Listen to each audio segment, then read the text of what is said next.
My name is LaVallie, and I'm from Chicago, and I started a little meetup group quite by accident.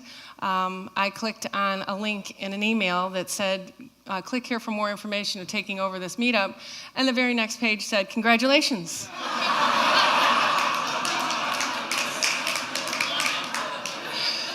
So I figured, how hard can it be to get a bunch of people together, a bunch of women to get together for lunch once a month, right? 15 chapters later and over 3,000 members, seems like my little idea of collaboration over competition seems to have caught on. But this is where it all started for me, and I'm not going to cry. I've got my leaders watching on Facebook Live, and they always see me cry. These are my puddings. About 23 years ago, this is the very first community I started. And I led this community, and I loved it, and it was such an important part of my life. They're great people. But unfortunately, they grew up.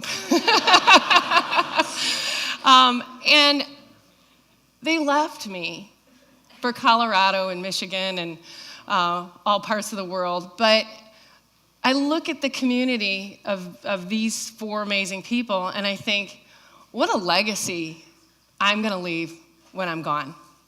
What a legacy with 4 beautiful children, 3 beautiful grandchildren, and I married my high school sweetheart, and we'll be 35 years next year.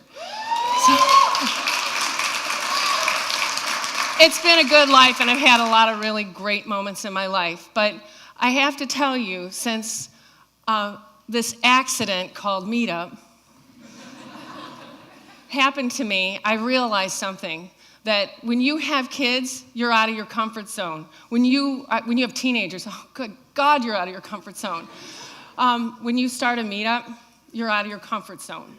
And what I want to give you is a little bit of an exercise here. So if you, and I don't want to go over, if everybody could imagine for me just 1 second that you've decided that you're going to get on a roller coaster because it looks like so much fun, right?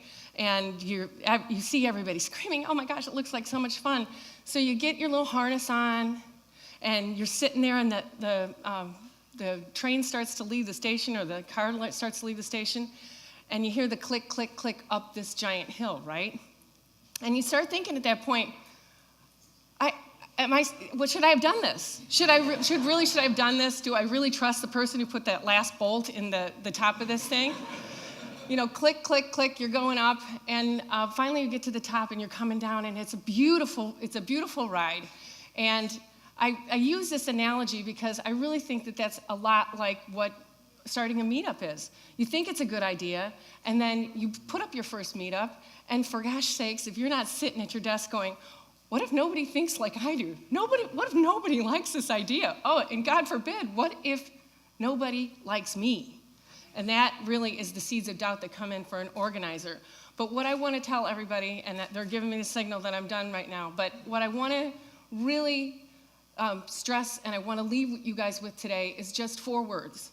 And if you leave this whole event without knowing these 4 words, or without knowing anything else but these 4 words, this is what, when we're hearing about how burnout, and when you get tired, and when you don't want to get on your comfort zone, and you don't want to go and talk to people, and you don't want to lead, and you don't want to put up with somebody's grievances, remember these 4 words, because if you haven't heard them from someone yet, you're bound to hear them, because it's what keeps me going. When a woman comes up to me after a meetup, and she grabs my arm, and she says, Jean, you saved my life. And that is what keeps me going, and it's what I think all of you do for everyone. Little by little, group by group, meetup by meetup, we are changing the world.